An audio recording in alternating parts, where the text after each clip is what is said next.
Buongiorno ragazzi e benvenuti. Welcome to a new Italian 101 video.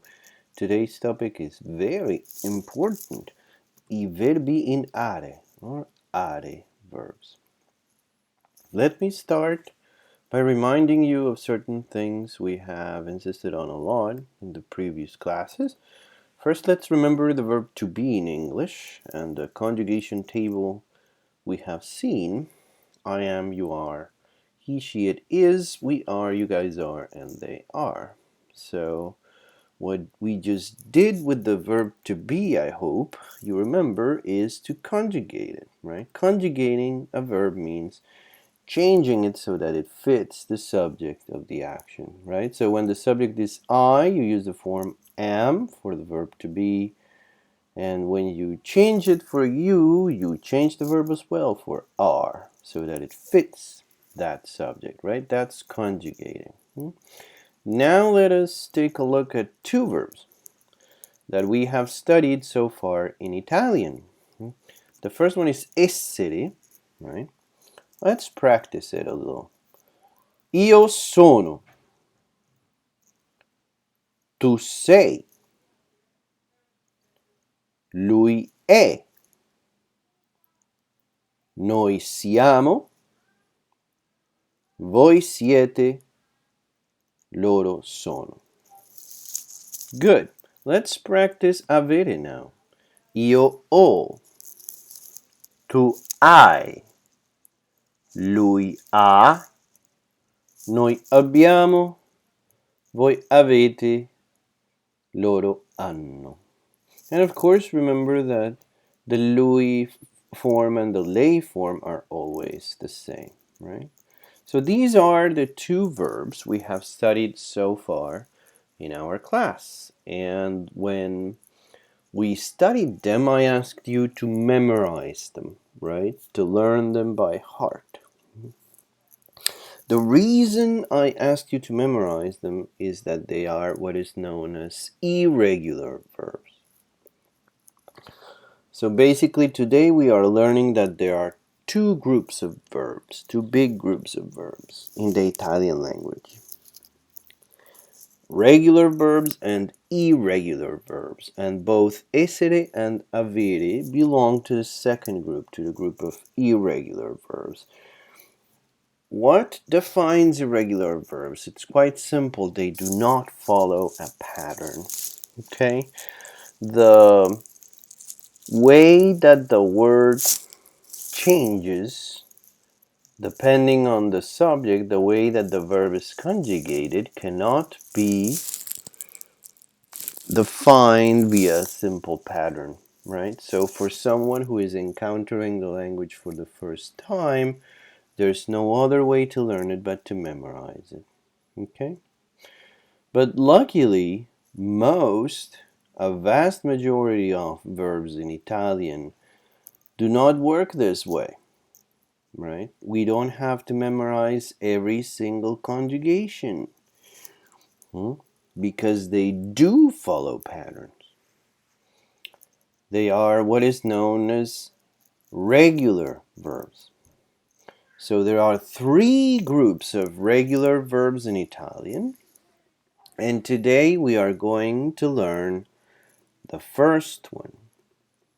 Of course, along with the first group, we are going to learn the way that the pattern is applied. So this lesson is quite important because it will be useful for all regular verbs. So we talked about the infinitive, right? We said that it's the form of the verb in which no one specific is doing the action, the one that talks about the verb in general, the action in general, right? And we had also mentioned that infinitives in Italian always end in three ways: are, ere, or ire. Well, the way that regular verbs are classified in Italian is by means of the ending of their infinitive. So these are the three groups of regular verbs: the are verbs, the ere verbs and the ire verbs. Today we are doing the first of those three. We are doing are verbs. Verbs like cantare, giocare, trovare, or ballare. So these are regular are verbs. How do you conjugate them? Well, the process has three simple steps. First, we take the infinitive, right? That form of the verb that ends in are for the case of are verbs. Here we have the verb cantare, which means to sing. And the first step is to take away that ending, okay? Remember, you get rid of three letters, not one, not two. Three letters. You get rid of the A, the R, and the E. And what is left, in this case cant, that is known as the stem of the verb. The stem of a verb is whatever is left of the word after you get rid of the ending, of the infinitive ending, okay? That is the first step, getting rid of those three letters. Then we have to know what these are. These are the are endings. O, I, a, iamo, ate, ano. They are in this little table in the same order that we learned the subjects for essere and avere, okay? So, O is the ending for io, I is the ending for tu, A is the ending for lui and lei, iamo is the ending for noi, ate is the ending for voi, and ano is the ending for loro, okay? And the last thing we do is simply add these endings to the stem in that order. Okay? So you see that that's what I'm doing in this last table here. I took those are endings and I just stuck them to the stem in their order. And that gives me the conjugation of cantare. So io canto. Of course, when you pronounce the word, there's no division between stem and ending, right? It's just a single word, but I'm showing it like this here for educational purposes, right? For you to see what the pattern is and how I'm applying it. So io canto is I sing. Tu canti is you sing, you one person. Lui canta, he sings. Lei canta, she sings. Noi cantiamo, we sing. Voi cantate, you guys sing. And then loro cantano, they sing. That is the conjugation of cantare. So again, how do you conjugate a regular are verb? First, you take the infinitive. Then you get rid of the infinitive ending, meaning the last three letters. I cannot insist enough on this. Get rid of not one, not two, three letters. Trust me, there will be mistakes at the beginning in which you forget to do away with three letters. Many people just take away one, right? Don't worry when you make that mistake, but please remember, it's three letters you get rid of. That's the first step. Then you remember the are endings, and then you insert the one that corresponds to the subject. Okay? That is how you conjugate regular are verbs. And as I said, this applies to all regular are verbs. So this is quite a powerful system actually, right? This is no longer like essere and avere. We're not just learning the conjugation of cantare, we're learning the conjugation of hundreds of verbs right now.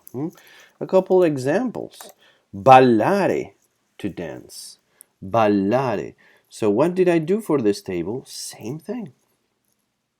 I got rid of the last three letters of the infinitive, A, R, and E. I was left with bal, which is the stem of the verb, and then I just added the endings. Ballo, balli, balla, balliamo, ballate, ballano. Right? Same thing for guardare, for example, which means to look. I got rid of the last three letters of the A, the R, and the E. I was left with guard, which is the stem, and I just add the endings. Guardo, guardi, guarda, guardiamo, guardate, guardano. One last thing. Notice that I'm switching the accent a little when I pronounce the last conjugation, the loro conjugation. Listen to ballare again. Io ballo, tu balli, lui balla, noi balliamo, voi ballate, loro ballano. It's not loro ballano, it's loro ballano, right? The accent moves back one syllable when you pronounce that last form, the loro form. And it happens with all verbs. Listen to guardare. Io guardo, tu guardi, lui guarda, noi guardiamo, voi guardate, loro guardano, right? It's not guardano, it's guardano. Ok. Ecco la coniugazione dei verbi in are. This is the conjugation of are verbs. Learn the pattern, memorize the endings, and you will be able to conjugate them all. Grazie ragazzi. A dopo.